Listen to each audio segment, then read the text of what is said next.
मेरा पति घर पर नौकर लेकर आया, जो बहुत ही खूबसूरत था और मेरा दिल उस पर आ गया। एक रात पति घर पर नहीं था और मैं नौकर के कमरे में चली गई। जैसे ही नौकर के पास लेटी, तो नौकर ने ऐसा काम कर दिया कि मेरी आत्मा ही कांप उठी थी, क्योंकि वह नौकर तो खूबसूरती क्या होती है, इसकी परिभाषा मुझे उस नौजवान नौकर ने दी थी। इतना खूबसूरत हैंडसम मर्द मेरी जिंदगी में पहले कभी नहीं गुजरा था। मैं हैरत से आंखें फाड़े उसे देख रही थी, जिसे मेरा पति कुछ देर पहले ही लेकर आया था।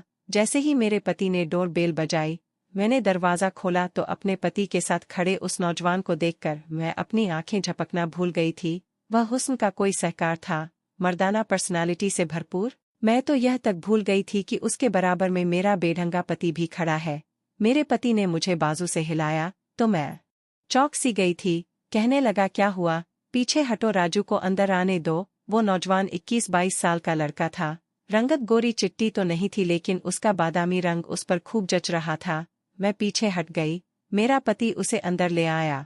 मैं हैरान थी कि मेरा पति उसे क्यों अपने साथ लेकर आया था। मुझे बिना दुपट्टे के देखकर बड़ी तेज नजरों से मेरे पति ने मुझे घूरा था। मैं घर पर अकेली रहती थी और मेरे घर पर मेरे पति के अलावा कोई आता जाता नहीं था, इसलिए मैं हर वक्त दुपट्टा नहीं लेती थी। लेकिन जब उसकी नज़रों ने मुझे एहसास दिलाया कि आज उसके साथ एक नौजवान लड़का भी है, तो मैंने फौरन से कुर्सी पर रखा दुपट्टा खुद पर डाल लिया था। उस नौजवान ने एक नज़र भी उठकर मेरी तरफ देखा नहीं था। जब से आया था नज़र झुकाए खड़ा था। मैंने अपने पति से पूछा कि यह कौन है। वह कहने लगा, एक बेसहारा नौजवान है, लेकिन बहुत ही शरीफ लड़का है, इसलिए मैंने इसे घर पर नौकरी के लिए रख लिया है। यह घर के छोटे मोटे काम कर दिया करेगा, तुम्हारा हाथ बटा दिया करेगा। हालांकि यह बात सुनकर मुझे बुरा लगना चाहिए था कि एक नौजवान को मेरा पति घर ले आया था, वह भी घर के काम काज करवाने के लिए, क्योंकि वो जानता था कि वो पूरा दिन घर पर नहीं होता था और मैं अकेली होती थी। ऐसे में एक नौजवान लड़के का मेरे साथ होना कुछ ठीक बात नहीं लग रही थी, लेकिन मुझे बुरा नहीं लगा था। अंदर ही अंदर ना जाने क्यों मैं अपने पति के फैसले से बड़ी खुश हुई थी। मैंने कहा, यह तो आपने बहुत अच्छा किया, क्योंकि मुझे घर के काम करने में बड़ी मुश्किल आ रही थी, और फिर जब बाजार से कोई सामान लाना होता है तो मैं थक जाती हूँ। मेरा पति कहने लगा, हाँ इसीलिए तो रखा है, ताकि तुम्हें बाहर न जाना पड़े। तुम बाहर के सारे काम इससे करवा सकती हो और घर के भी छोटे मोटे काम यह कर दिया करेगा। हमारा घर बहुत बड़ा तो नहीं था कि नौकरों के लिए अलग से कोई क्वार्टर होता है, इसलिए मेरे पति ने घर का ही एक स्टोर रूम उसके लिए खाली कर दिया। मेरे पति ने वहीं पर उसकी एक चारपाई रख दी और एक पंखा भी लगवा दिया। फिर मेरे पति ने प्लेट में खाना डाला, वह भी उसे स्टोर रूम में दे दिया। मुझसे कहने लगा कि जब कोई काम ना हो तो उसे घर में ज्यादा घूमने फिरने मत देना, उसे कहना कि यह अपने कमरे में ही रहा करे। यह बेचारा बहुत ही मजबूर था, इसलिए इसकी मजबूरी को देखते हुए मैं इसे घर ले आया हूँ। काम काज भी कर दिया करेगा और इसको खाने के लिए रोटी भी मिलती रहा करेगी। मैंने कहा, ठीक है, लेकिन न जाने क्यों मेरे अंदर एक अजीब से एहसास जन्म लेने लगे थे। मुझे पूरी रात सुकून से नींद नहीं आई थी। आंखें बंद करती है तो उस नौकर का चेहरा मेरी आंखों के सामने आने लगता। न जाने क्यों, लेकिन मेरा दिल चाह रहा था कि जल्दी से सुबह हो जाए और मेरा पति अपने काम पर चला जाए और मैं उस नौकर को जी भर के देखूं, जिसकी एक झलक ने मुझे दीवाना सा करके रख दिया था। इतनी कशिश तो मैं आज तक किसी लड़की के चेहरे पर भी नहीं देखी थी जितनी उस लड़के के चेहरे पर थी। मुझे यह हैरत थी कि कैसा अजीब आदमी था। उसने एक बार भी मेरी तरफ आंख उठाकर नहीं देखा था, हालांकि मैं भी कम सुंदर नहीं थी। अगले दिन सुबह मैं जल्दी ही उठ गई थी। मैं किचन में नाश्ता तैयार कर रही थी जब मेरे पति ने स्टोर रूम के दरवाजे पर दस्तक दी। वह लड़का बाहर आ गया। मेरे पति ने कहा, घर का सौदा वगैरह ले आओ और अपनी मालकिन के साथ मिलकर कुछ काम करवा लो, फिर मैं तुम्हें अपने साथ दुकान पर ले जाऊंगा। यह सुनना था कि मैं कुछ हैरान हुई थी। मेरा पति उसे दुकान पर क्यों ले जा रहा था? वह तो उसे घर के लिए लाया था। मैंने फ्राई अंडा प्लेट में रखा और चूल्हा बंद करके बाहर आ गई। मैंने कहा, आप इसे कहाँ लेकर जा रहे हैं? यह तो अपने घर के कामकाज के लिए रखा है ना। मेरी बात सुनकर मेरा पति पहले तो मुझे घूर कर देखने लगा, फिर कहने लगा, यह पूरा दिन यहाँ पर क्या करेगा? अभी 1 घंटा है, तुमने जो काम करवाना है करवा लो। मैं इसे अपने साथ दुकान पर लेकर जाया करूँगा और फिर यह रात को मेरे साथ आया करेगा और रात को भी तुम्हारे साथ जो काम होगा करवा दिया करेगा। यह सुनकर मेरा दिल बुझकर रह गया था। मैंने नाश्ता बेदिली से बनाया और इतनी देर में वह लड़का भी आ गया था। कहने लगा दीदी कोई काम हो तो बता दे। मैंने पलटकर उसकी तरफ देखा, वह अब भी नजरें झुकाए हुए बात कर रहा था। उसके दीदी कहने पर तो मेरे तन बदन में आग सी लग गई थी। ठीक है, मैं उससे कुछ साल बड़ी थी, लेकिन दीदी तो बिल्कुल न थी। मैंने कहा देखो मेरा नाम संजना है, मुझे संजना कहा करो, मैं इतनी बड़ी नहीं हूं कि तुम मुझे दीदी बोलो। मैंने बड़े सख्त शब्दों में उसे कहा था। फिर मैंने सिंक में बर्तन भरे और उससे कहा कि यह बर्तन धो लो और सब्जियां वगैरह काटकर धोकर अच्छे से, तब जाना। यह कहकर मैं किचन से बाहर आ गई थी। मेरा पति तैयार हो रहा था। तैयार होकर जब तक वह नाश्ता करके फ्री हुआ, वह लड़का भी किचन की साफ सफाई कर चुका था। बाजार से सामान भी ले आया था। मैंने उस लड़के के लिए भी नाश्ता लगा दिया। कुछ ही देर में मेरा पति उस लड़के को अपने साथ दुकान पर ले गया। न जाने क्यों आज का दिन बड़ी मुश्किल से मैंने काटा था। ऐसा लग रहा था कि जैसे वक्त रुक सा गया हो। मैं बार बार घड़ी की तरफ देख रही थी। हालांकि रोज यही मेरा समय यूं ही गुजरता था, लेकिन पहले घर के कामों से फुर्सत ही नहीं मिलती थी। दिन बहुत जल्दी गुजरता हुआ महसूस होता था, लेकिन आज तो जैसे वक्त कट ही नहीं रहा था, क्योंकि सारा काम तो सुबह सुबह वह लड़का कर कर रख गया था। अब मेरे पास करने के लिए कुछ था भी नहीं। ऊपर से बार बार मुझे उस लड़के राजू का ख्याल आ रहा था। मैं अपनी इस हाल से खुद ही परेशान थी। जैसे ही रात को मेरे पति के आने का समय हुआ, मैं जल्दी से कमरे में आ गई। अच्छे से कपड़े पहने, मेकअप किया और अपने बाल भी खुले छोड़ दिए। हालांकि मेरी शादी को 7 साल हो चुके थे और मैं अपने पति के लिए कभी यूं सजती संवरती नहीं थी। शादी के शुरू में ही 1-2 महीने तक ही मैं खुद को सजाया संवारा था, लेकिन उसके बाद मैं घर के आम से हुलिये में घूमती रहती थी। लेकिन न जाने क्यों आज मेरा दिल चाहा कि अपने आप को सजाऊं संवारूं। मेरी गिनती खूबसूरत औरतों में होती थी। मेरी उम्र 30 के लगभग थी, लेकिन मैं बेहद खूबसूरत थी। देखने वाला भी मुझे शादीशुदा नहीं समझता था। जब मैं अपने पति के साथ कहीं जाती तो सभी मुझे हसरत भरी नजरों से देखते थे, क्योंकि मेरा पति देखने में बिल्कुल भी खूबसूरत नहीं था। तोंद निकली हुई थी, कद भी बस ठीक ठाक ही था, रंगत भी सांवली सी थी, नए नक्श भी कोई खास नहीं थे, और मैं एक हुस्न की देवी थी, खूबसूरती से मालामाल थी। इसलिए राजू की पर्सनैलिटी और उसका हुस्न देखकर मेरी दबी हुई ख्वाहिशें मेरे अंदर भड़क उठी थी। जैसे ही रात को मेरा पति घर में दाखिल हुआ, मुझे देखकर वह हैरान हुआ था, लेकिन मेरी नजरें तो राजू पर टिकी हुई थी। पूरा दिन मैंने ना जाने कैसे काटा था, लेकिन वह बड़ा अजीब लड़का था। एक नज़र उसने मुझ पर डालकर भी नहीं देखा था, और यह बात मुझे अंदर से उलझा गई थी। हाँ, मेरा पति मुझे यूं देखकर बड़ा खुश हुआ था। खाना खाते हुए कहने लगा, चलो संजना, तुम्हें लॉन्ग ड्राइव पर ले जाता हूँ, आज तुम बहुत अच्छी लग रही हो। लेकिन मैं उसके लिए सजी ही कब थी, जिसके लिए मैंने यह सब तैयारी की थी। उसने तो एक आंख भी मुझे नहीं देखा था। मैं चाहती थी वह मुझे देखें और देखकर अपने होश हो बैठे, क्योंकि मैं भी हुस्न में कम नहीं थी। लेकिन वह तो सीधा स्टोर रूम में चला गया। मैंने उसके लिए प्लेट में खाना डाला। मैं स्टोर रूम में जाने ही लगी थी कि मेरे पति ने हाथ से प्लेट ले ली। कहने लगा, तुम खाना खाओ, मैं ये देकर आता हूँ। खाना खाने के बाद उसने किचन की सफाई भी करना होगी, वह भी उसको बोल दूंगा। मैं अपना दिल मसोस कर रह गई थी। मेरा पति खाने की प्लेट लेकर स्टोर रूम में चला गया था और मैं बेदिली से बैठी रही थी। मेरे पति ने एक बार फिर से कहा, चलो संजना, हम लॉन्ग ड्राइव पर चलते हैं। लेकिन मैंने अपने पति से कहा, मेरे सर में दर्द है, मुझे कहीं नहीं जाना। यह कहकर मैं अपने कमरे में चली गई। बड़ी बेदिली से मैंने अपनी चूड़ियां उतारकर सामने ड्रेसिंग टेबल पर फेंक दी, अपनी ज्वेलरी उतारी, बालों का जुड़ा बनाकर बालों को क्लेचर में कैद किया, अपने कपड़े भी बदल लिए, मुंह भी धो लिया। अब मैं यह सोचने लगी कि किस तरह से उस लड़के को अपने पास रखूं।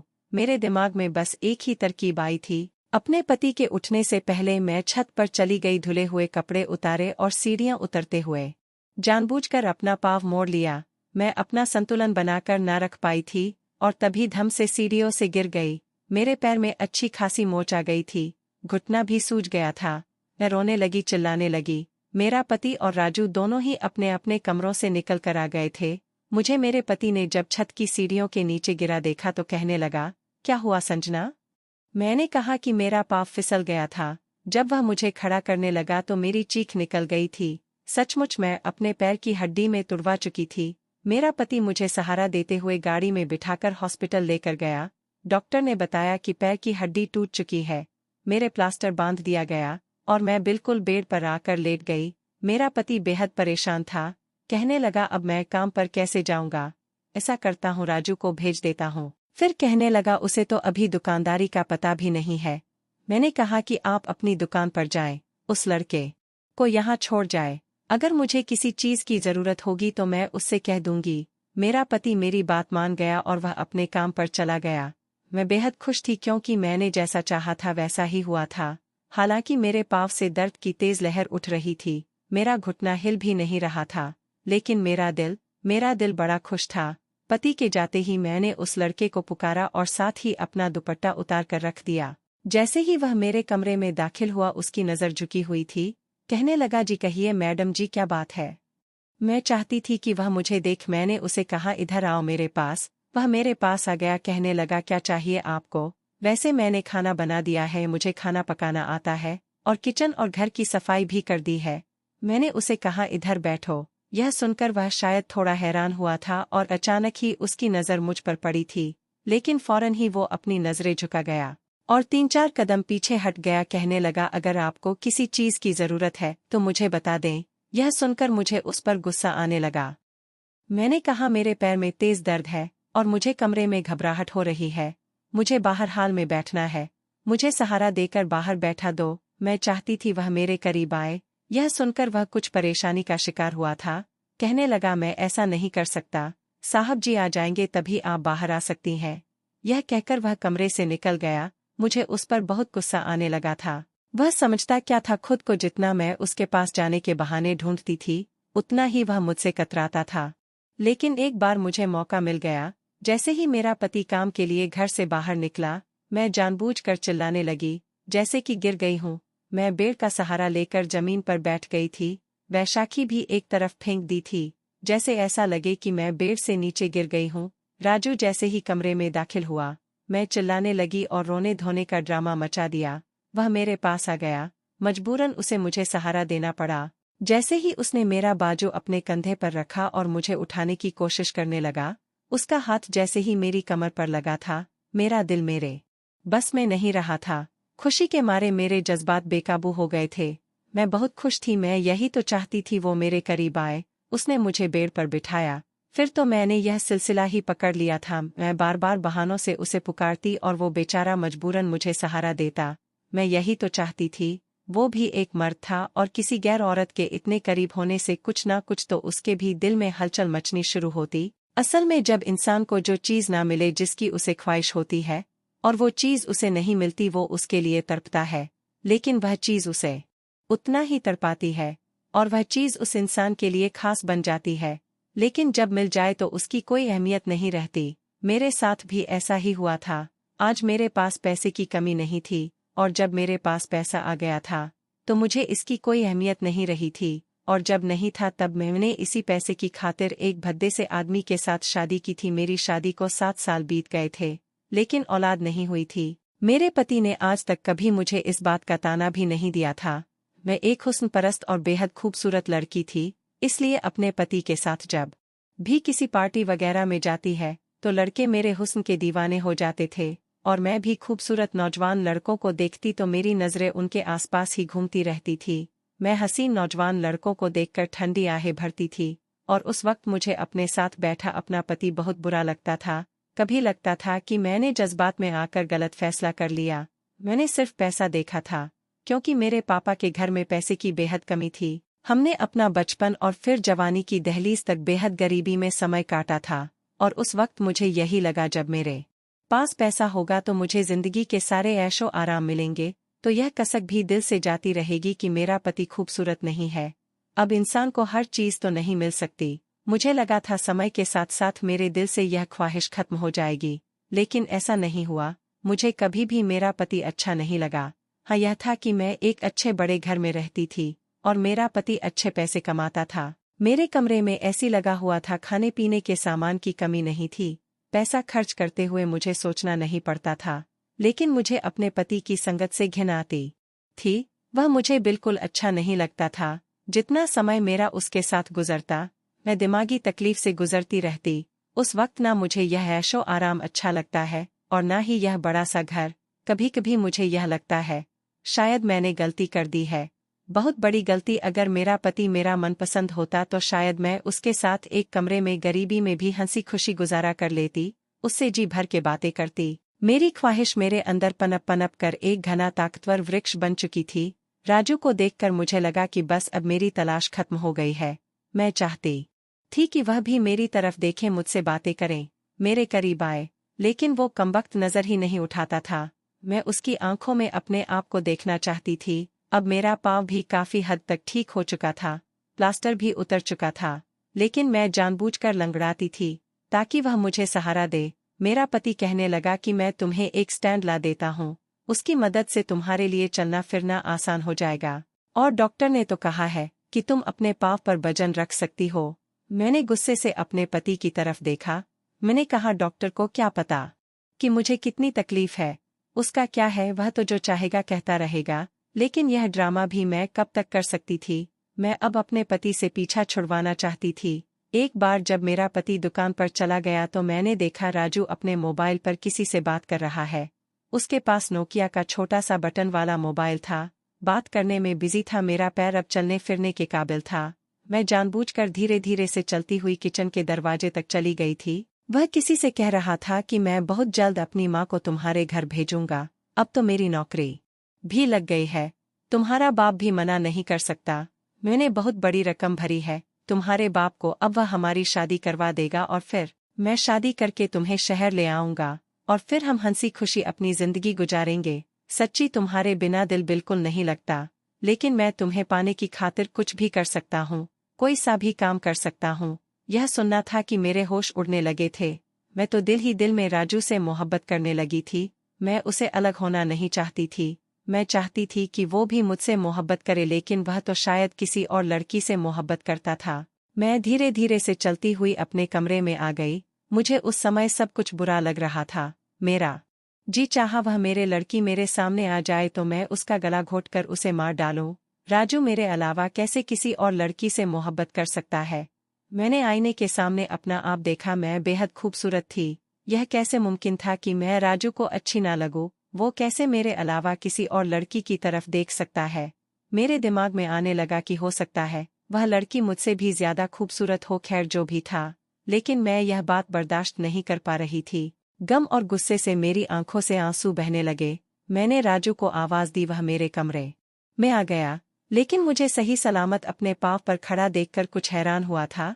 कहने लगा, मैडम जी कहिए क्या बात है। मैंने उससे कहा, अंदर आओ, मुझे तुमसे कुछ बात करनी है। वह अंदर दाखिल हो गया। मैं कुछ देर तक उसे देखती रही। उसे देखते ही मेरा दिल मेरे काबू में रहता ही नहीं था। जी चाहता था कि भागकर उससे लिपट जाऊं और फिर मैंने उसे अपनी मोहब्बत का इजहार कर ही दिया। मैंने उसे कहा कि मैं तुमसे मोहब्बत करती हूँ। यह सुनकर उसकी आंखें फटी की फटी रह गई थी। पहली बार उसने मेरी तरफ देखा था, लेकिन वह नफरत से देख रहा था, प्यार से नहीं। नफरत और गुस्से से कहने लगा, शर्म नहीं आती आपको मुझसे इस तरह की बातें करते हुए। मैंने कहा, तुम हो ही इतनी हसीन, इसमें मेरा तो कोई कसूर नहीं है। मैंने अपनी अलमारी के लॉकर से उसको बहुत सारे पैसे निकाल कर दिए। यह देखकर भी वह हैरान हुआ था।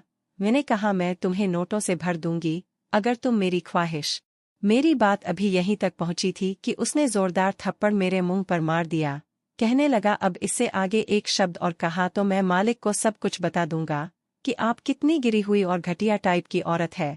मैं तो हमेशा आपको बड़ी बहनों की तरह समझता रहा हूँ, हमेशा आपको अपनी बहन की तरह इज्जत और सम्मान दिया है। आपको शर्म नहीं आती मेरे बारे में ऐसा सोचते हुए। मुझे उसके थप्पड़ से इतनी तकलीफ नहीं हो रही थी जितना उसके बहन कहने से हुई थी। मैंने कहा, नहीं हूँ मैं तुम्हारी बहन, मैं तुमसे मोहब्बत करती हूँ, तुम्हारी मोहब्बत में दीवानी हो चुकी हूँ। मुझे हर कीमत पर तुम्हें पाना है, और जिस लड़की से तुम शादी की बात कर रहे थे मैं तुम्हें वह भी नहीं करने दूंगी। और अगर तुमने कोशिश की कि तुम मेरे पति को मेरे बारे में कुछ भी बताओगे तो तुम सोच भी नहीं सकते कि मैं तुम्हारे साथ क्या कर सकती हूँ। मैं पागल सी हो उठी थी। मैं दीवानों की तरह चिल्लाकर उससे कह रही थी। यह सुनकर वह कुछ देर मुझे अफसोस से देखता रहा और फिर कमरे से चला गया। अगले दिन जो कुछ उसने कहा, मेरे तो होश उड़ गए थे। वह मेरे पति से कहने लगा कि साहब जी, मैं आपकी नौकरी नहीं कर सकता। मेरे पति ने कहा, क्यों नहीं कर सकते? तुम भूल रहे हो कि जब तुम बेसहारा थे और तुम्हें नौकरी की जरूरत थी तो मैंने ही तुम पर तरस खाकर तुम्हें नौकरी दी थी और तुमसे 2 साल का कॉन्ट्रैक्ट भी साइन करवाया था।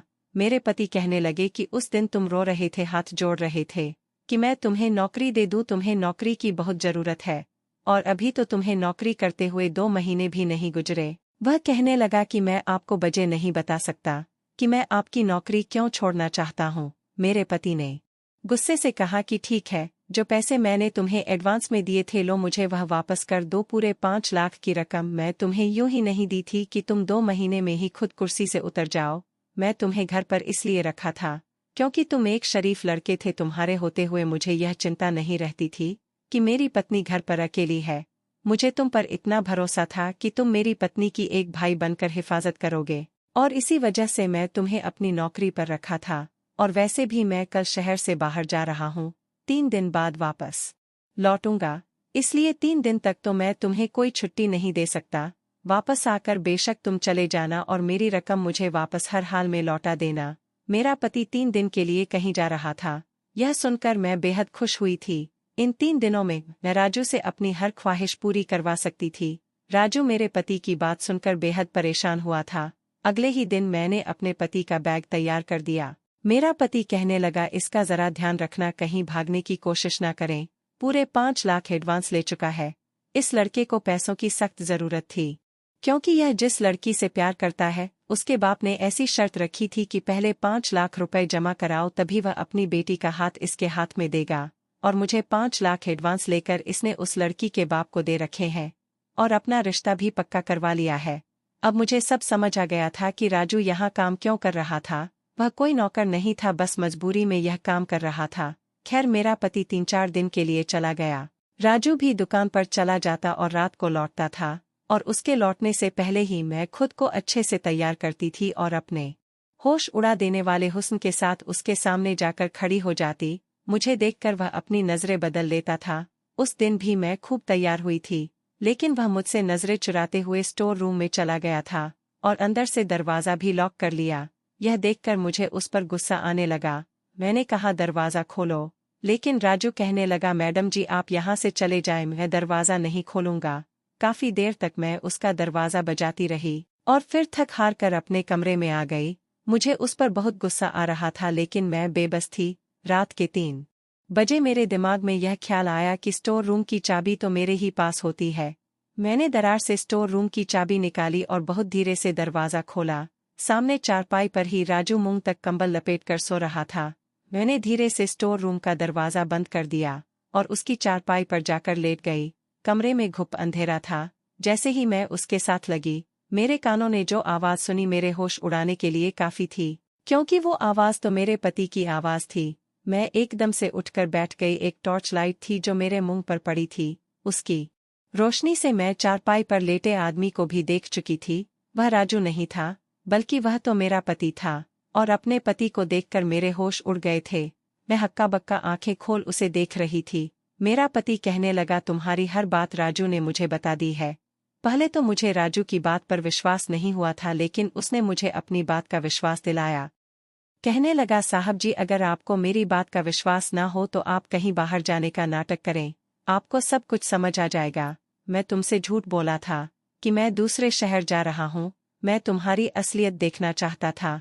मैं रोने लगी। मेरी सारी सच्चाई मेरे पति के सामने आ चुकी थी। उसने वहीं खड़े खड़े मुझे धक्के देकर घर से निकाल दिया। मैं रात के अंधेरे में ही अपने माँ बाप की दहलीज तक आ गई थी। कुछ दिन बाद मेरे पति ने मुझे तलाक के कागजात भी भेज दिए थे और मुझे अपना हर रिश्ता नाता खत्म कर लिया था। मेरे पति ने कहा कि मैं कम खूबसूरत औरत के साथ जिंदगी गुजर सकता हूँ, लेकिन खूबसूरत और बेवफा औरत के साथ जिंदगी नहीं गुजार सकता।